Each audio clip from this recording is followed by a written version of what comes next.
Bien, continuando con el avance de las reformas que han transformado el derecho en Latinoamérica, en el mundo y en Bolivia, hay un hito importante que no podemos dejar de revisar y básicamente son las reformas jurídicas que se dan en la década del 90, particularmente la reforma a la Constitución del año 1994.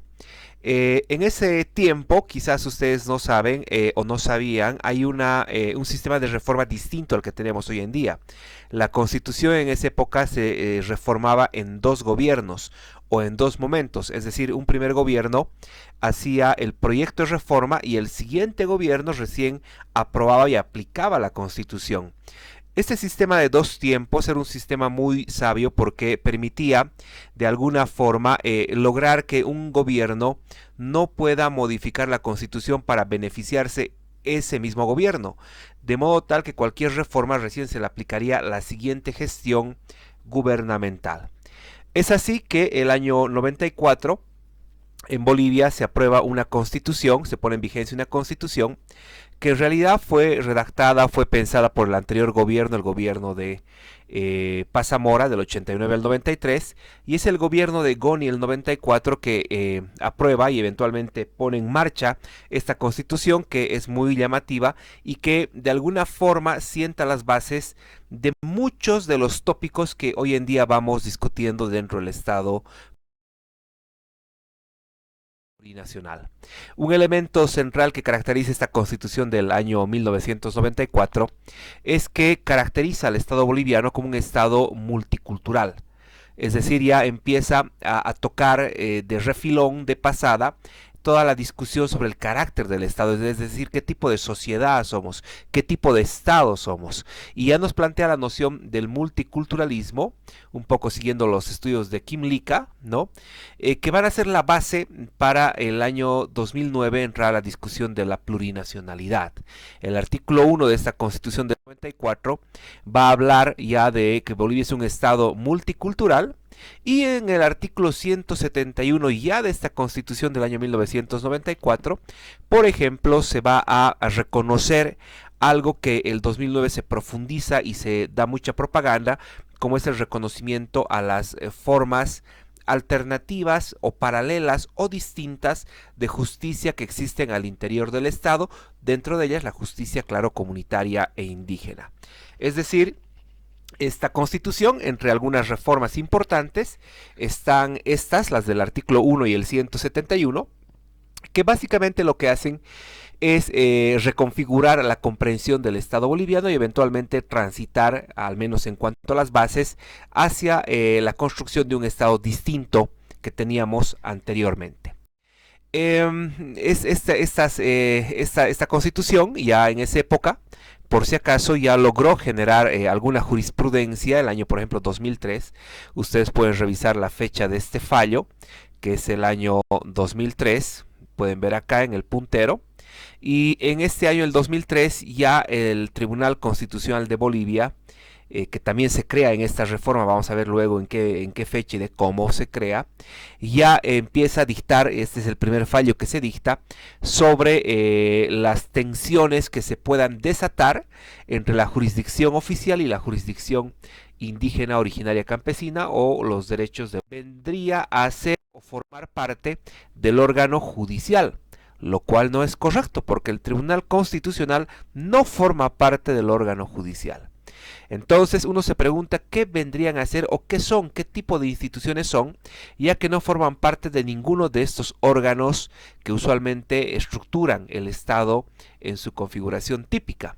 Y la respuesta la significa esencialmente reconocer la existencia de instituciones o entidades públicas que no forman parte de la estructura estatal dentro de los 3 o 4 órganos clásicos que usualmente conforman la estructura del Estado y que en su caso gozan de autonomía administrativa, económica y funcional, no dependen de un superior jerárquico y eventualmente son verdaderos órganos que representan la voluntad del Estado y que además realizan o ejecutan una tarea específica. Entonces, la Procuraduría, por ejemplo, del Estado es también un órgano extrapoder. De hecho, la Procuraduría del Estado Es una institución, ustedes pueden ver en esta gráfica mucho más pedagógica, digamos, es una institución que eventualmente tiene la labor específica de defender al Estado. La Procuraduría General del Estado en realidad se crea o se incorpora en Bolivia en la reforma constitucional del año 2009 con el Estado plurinacional. Pero otras entidades como por ejemplo el Ministerio Público, la Defensoría del Pueblo, son también órganos extrapoder, pero que realizan la defensa de la sociedad. En unos casos contra la comisión de delitos, como es el Ministerio Público, y en otros casos para defender el cumplimiento y el respeto de los derechos humanos, particularmente en la gestión pública. El Tribunal Constitucional también es un órgano extrapoder, ya que no forma parte del órgano judicial y que eventualmente tiene la misión específica de administrar la justicia constitucional. Entonces, de la revisión de estas reformas del año 94, se va a reconocer de que se crean tres instituciones que hasta el día de hoy siguen siendo permanentes, siguen siendo vigentes, y al incorporarse este artículo 44 de la ley 1836 en Bolivia, con la ley 1836, lo que se está haciendo además es romper, y esa fue la discusión que se dio con mucha fuerza ese tiempo, es romper, como les decía, la tradición romanista del derecho boliviano. Ustedes saben que usualmente los estudiantes de derecho llevan en primer año la materia de derecho romano. Ello en el entendido a veces erróneo y equivocado, de que el derecho romano sería la fuente del derecho en el mundo, y no es así. Hay gente que piensa que todo el derecho en general se ha construido en Roma, y no es así. Ya que si bien es cierto que el derecho romano es una parte muy importante del derecho, empero no es la única. Ya que dentro de lo que es el universo, dentro de lo que es el globo terráqueo, digámoslo así, existen diferentes anglosajones. Los sistemas anglosajones, como por ejemplo el norteamericano, el inglés, o el que por ejemplo rige en Australia, se caracterizan porque esencialmente de los problemas jurídicos que están dentro del Estado. Veamos algunos ejemplos de cómo esto es cierto y cómo esto ha sido o ha significado una gran ruptura con el derecho en Bolivia. Vayamos viendo. Por ejemplo, pueden ver esta publicación de página 7, en esta publicación, que dice: el Tribunal Constitucional Plurinacional declara inconstitucional el preaviso en la Ley del Trabajo. El artículo 12 de la Ley del Trabajo reconocía la figura del preaviso laboral, pero que el tribunal la ha declarado inconstitucional, y al haber declarado inconstitucional esa figura no es más ya aplicable. Vean ustedes, un fallo del Tribunal Constitucional, una sentencia del Tribunal Constitucional está dejando sin efecto una previsión contenida en una ley. Es decir, una sentencia del tribunal se antepone o se sobrepone al tenor de una ley emitida por el Parlamento. Pueden ver acá otra publicación que fue un caso polémico. Este es un artículo mío sobre el análisis de esta jurisprudencia. O por ejemplo temas como el aborto, que es un tema muy polémico, siempre en toda discusión, y que eventualmente el Tribunal Constitucional, ¿no?, también emitió una sentencia, un fallo sobre esta problemática en concreto, estableciendo los casos en los cuales sí es posible interrumpir el embarazo. Hay otros muchos ejemplos que pueden ver ustedes, como por ejemplo al tema de la primera reelección del expresidente Evo Morales. Ustedes pueden revisar incluso, y se van a dar cuenta de algo, que las veces que el expresidente Morales se habilitó, por ejemplo, para ser nuevamente candidato, lo hizo gracias a unas sentencias o fallos que emitió el Tribunal Constitucional Plurinacional. Este es el primer fallo donde el tribunal autoriza y da luz verde para que el expresidente Evo Morales, se vuelva a repostular, para que vean ustedes cómo incluso temas políticos como la reelección o no de un candidato pasan por decisiones del Tribunal Constitucional. Bueno, en otro momento se discutirá si estos fallos, que son 3 en la historia, han sido o no constitucionales. Yo particularmente creo que los 2 primeros sí, el tercero no, pero bueno, es otra discusión esa que la vamos a analizar en otro momento, ¿no? Entonces, lo que pasa en Bolivia, y esa es la razón de un libro, un trabajo corto que publiqué hace un par de años atrás, y lo pueden ver acá, hemos transitado hacia un sistema, hacia un derecho de precedentes constitucionales. Hemos transitado de un derecho legislado de leyes a un derecho de sentencias o fallos o precedentes. Y de hecho esa es la tendencia que rige hoy en día en casi todo al menos el lado occidental del globo terráqueo. Digamos, toda América Latina, toda Europa más o menos se regulan por este tipo de pautas. Usted va a Colombia, pasa lo mismo, va a Perú, pasa lo mismo, va a Argentina, va a México, y con variación o mutación más o menos es casi lo mismo que pasa, ¿no? Justamente Robert Alexis nos va a decir sobre esta situación, que hoy en día, eso él escribía más o menos en el 2010-2011, él decía que hoy en día, para entender, por ejemplo, cómo funciona el derecho en Alemania, había que estudiar toda la jurisprudencia que había emitido el Tribunal Constitucional Alemán, que estaba contenido en 94 volúmenes de jurisprudencia, y que eventualmente solo así uno podía entender lo que era el derecho, porque a día de nada servía estudiar mucho las leyes, cuando en realidad todo el derecho estaba contenido en la jurisprudencia que dictan los tribunales constitucionales. Para que vean ustedes cómo esta transformación ha cambiado sustancialmente el manejo y el conocimiento del derecho en Bolivia, que es bastante complejo. Van a ver conmigo más adelante cuán complejo es manejar esto del sistema de precedentes, porque hay pautas, hay reglas, hay clasificaciones, hay principios, es decir, hay toda una hermenéutica, una dinámica para manejar este tipo de fallos dentro de la jurisdicción constitucional, ¿no? Entonces, estas reformas que significan la Constitución del 94 van a ser reformas muy relevantes, porque van a permitir desarrollar y consolidar una jurisdicción constitucional que en definitiva además transformó el entendimiento del derecho en Bolivia.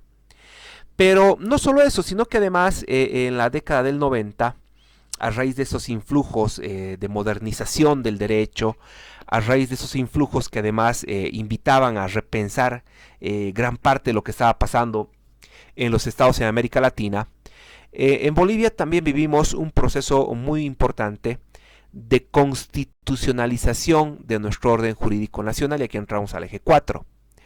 En Bolivia, en la década del 90, existió un gran magistrado, un gran ministro, perdón, el doctor René Blasman, que pocos se acuerdan hoy en día, lo tiene acá a la derecha. René Blasman era un ministro de justicia, un abogado, que fue ministro de justicia de Sánchez de Lozada, de Goni, ¿no?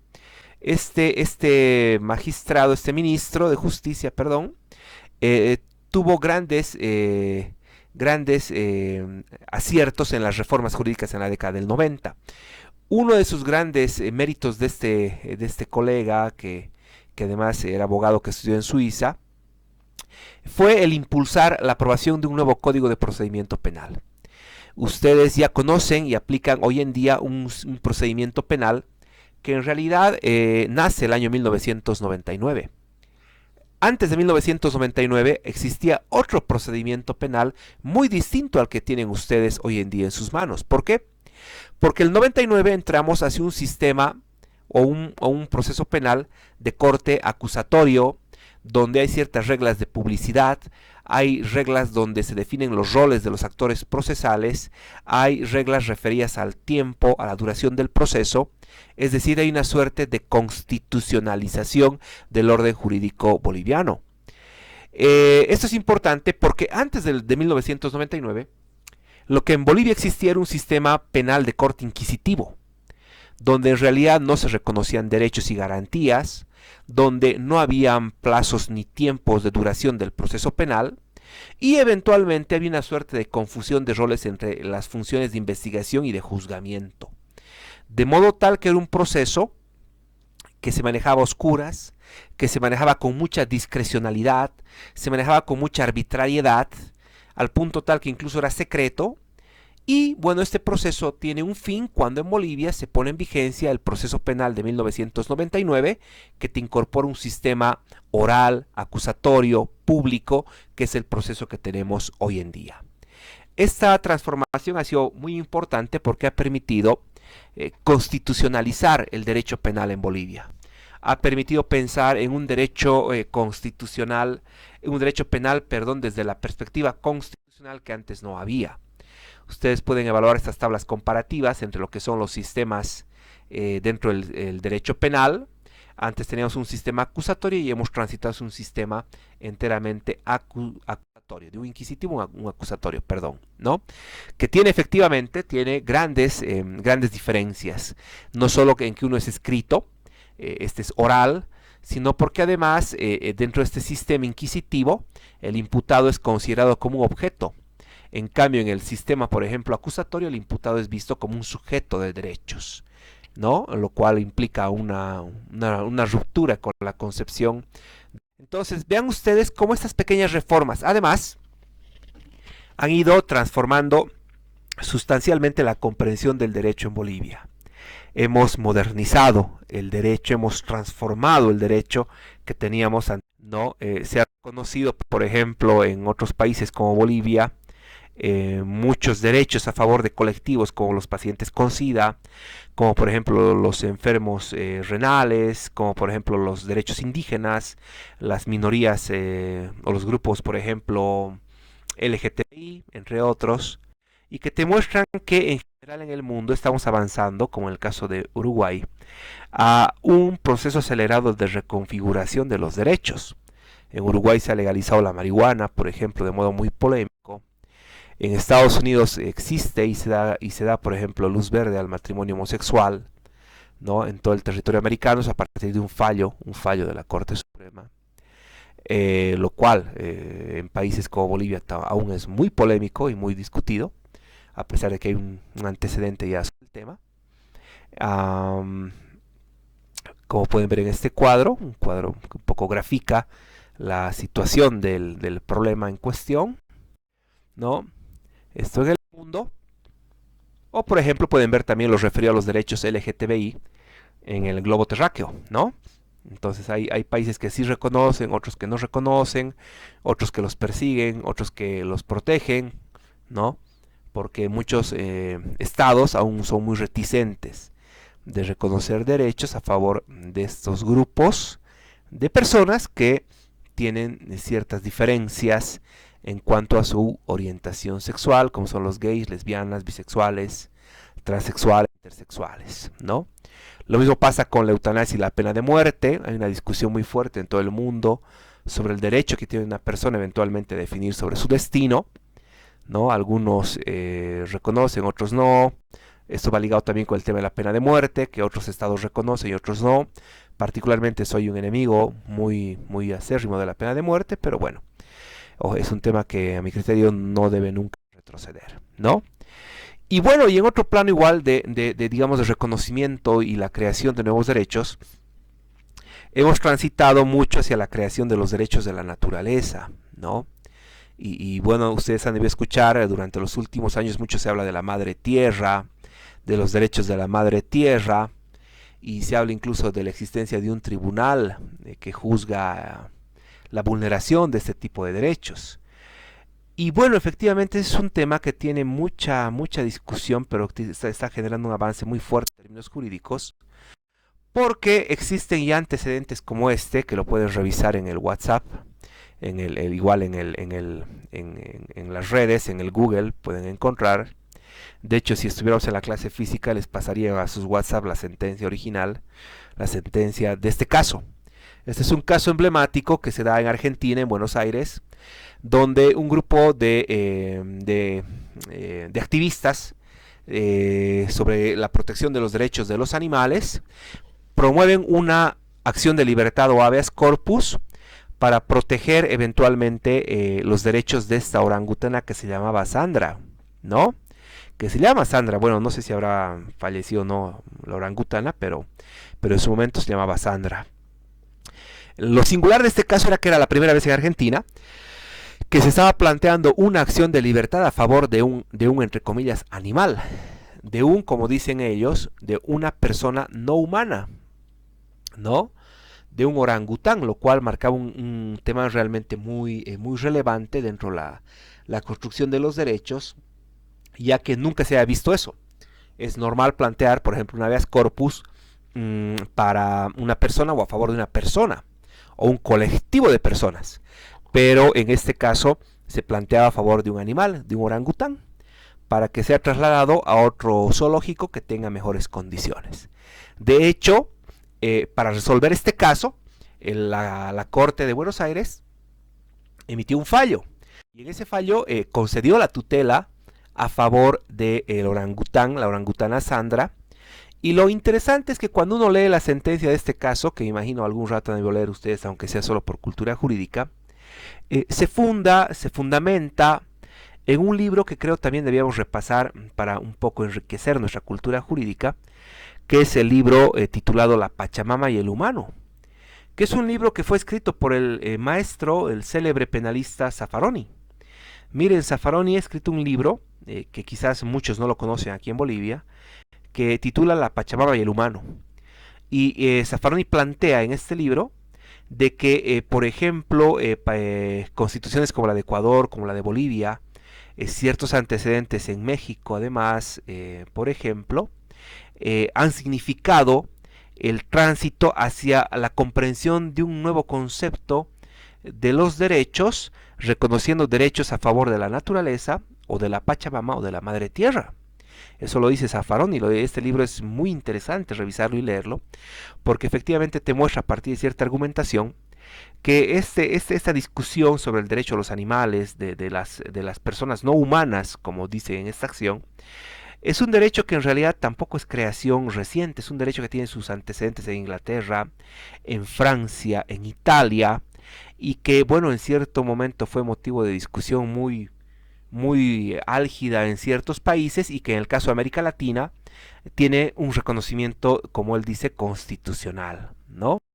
En todo caso, al margen de que uno esté de acuerdo no con el argumento o con lo que te plantea Zaffaroni, lo cierto que también es una muestra de cómo el derecho está transformándose, reconociendo derechos a favor, por ejemplo, como en este caso de un río, a favor de un orangután, ¿no? Lo cual te va mostrando que el derecho es efectivamente una ciencia social en permanente transformación. Y bueno, y pueden ir viendo así varios temas que te muestran cuán dinámico, cuán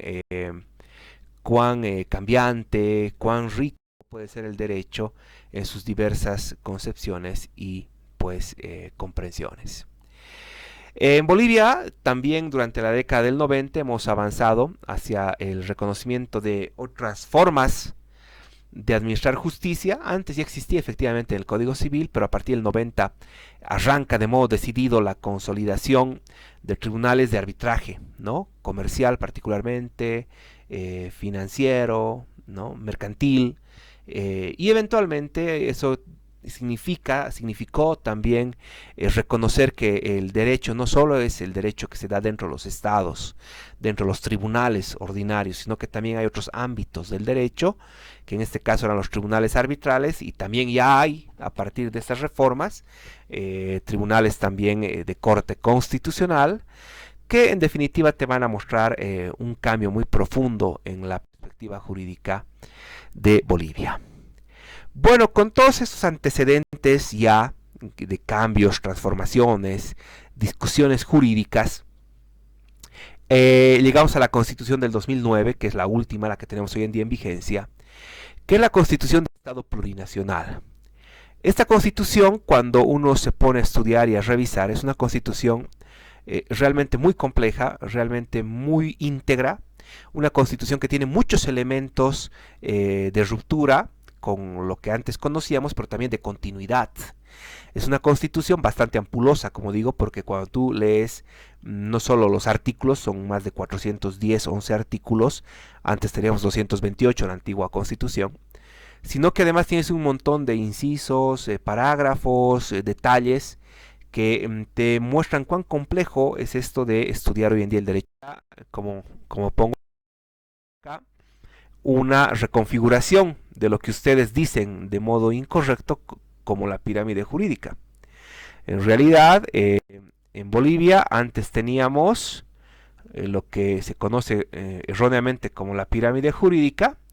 Teníamos su descripción prevista en el artículo 228 de la Constitución de 1994 y era una pirámide jurídica, perdón, de carácter típico vertical de un Estado, digamos, centralista. En cambio, hoy en día, esta pirámide que estaba en el artículo 228 se convierte en el artículo 410 y te muestra una reconfiguración mucho más compleja, porque te incorpora lo que son los tratados y normas internacionales y te incorpora este tercer escalón o jerarquía donde se reconocen toda una variada gama no solo de leyes nacionales que antes había, sino estatutos orgánicos, cartas orgánicas, leyes departamentales, leyes municipales, leyes indígenas que se producen o se gestionan en el nivel autonómico que existe dentro del Estado plurinacional.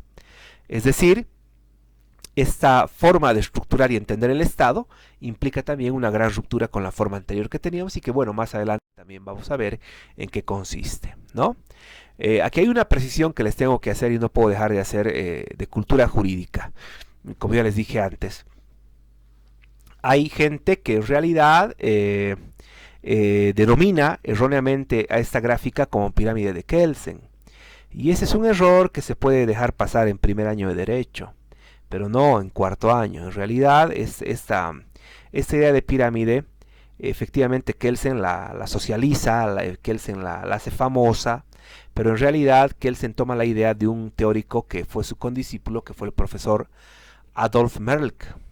Este señor, Adolf Merck, en realidad, en sus libros, y eso se aclara, primero que nunca habló de pirámide, habló de triángulo jurídico, ¿no? Que es distinto. Y segundo, no fue Kelsen el creador de esta idea o esta gráfica fue Adolf Merck. Entonces, en realidad, más que pirámide jurídica, lo que se debe decir es el triángulo de Merck, ¿no? Porque eso es triángulo, son tres partes. No es pirámide, la pirámide tiene partes atrás, partes al costado, ¿no es cierto?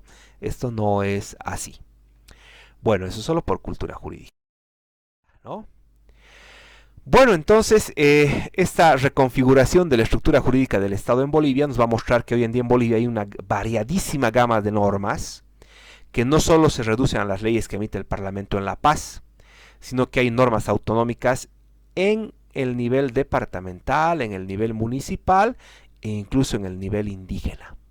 Hay también normas de carácter internacional. En la asignatura de procedimientos especiales es bueno siempre tener presente estos cambios porque es la única forma eventualmente de comprender el escenario jurídico en el cual uno se está moviendo. No es un escenario jurídico simple, es un escenario jurídico bastante complejo y que eventualmente vamos a tratar de comprender en sus facetas o dimensiones más relevantes conmigo este año. Esperemos que más adelante en condiciones de normalidad, porque en definitiva las clases presenciales son irreemplazables. Es por eso que vamos a nosotros a pretender con ustedes aproximarnos a estas nuevas dinámicas del derecho, aproximarnos a estos nuevos cambios que se dan en el derecho, no solo con la Constitución, sino con los diferentes insumos que vienen del exterior, de afuera, digamos. Vamos a tratar de comprender también este nutrido grupo de normas jurídicas y de procedimientos y procesos especiales que hay. Y dentro de eso vamos a, claro, resaltar, como ya les dije al inicio, el estudio en profundidad, pero con mucho detalle, de los procesos constitucionales, que son procesos muy relevantes, sin los cuales hoy en día no se puede ser abogado, digamos, y también los procesos laborales, que son procesos muy necesarios para la formación del abogado, no solo porque va a poder trabajar mucho en ese campo, sino porque además son temas que están hoy en día en boga en Bolivia, ¿no? Entonces es por eso que vamos a revisar todos esos elementos, para lo cual yo requiero que de modo permanente ustedes puedan tener siempre su constitución a mano, puedan conseguirse, aunque sea en digital, las tres leyes que regulan la jurisdicción constitucional. Esta es la 1836, que fue la primera ley, que ya no está vigente. Después de la 1836 viene la ley 027. Y finalmente, hoy en día tenemos la ley 254, que se llama Código Procesal Constitucional, que es la ley que está actualmente en vigencia y que además voy a necesitar que revisen la Ley General del Trabajo, vayan desempolvando sus libros de derecho laboral, porque vamos a empezar ya nomás la siguiente clase con los procedimientos laborales, y vayan revisando y actualizándose en jurisprudencia, porque vamos a hacer un desarrollo académico, pero aplicado a la resolución de causas. No vamos a hacer solo doctrinas secas.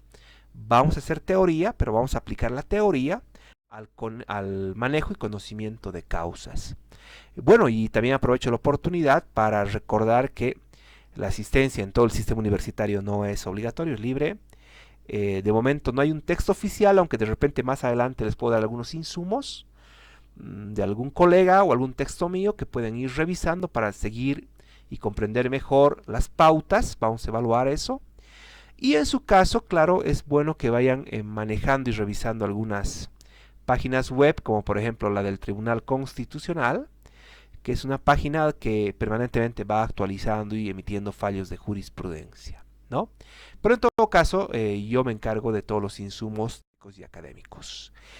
Con eso, mis queridos compañeros, acabamos el tema número 1 y la siguiente clase pues empezamos ya con el manejo de procedimientos especiales, en este caso procedimientos laborales. Muchas gracias pues por su atención.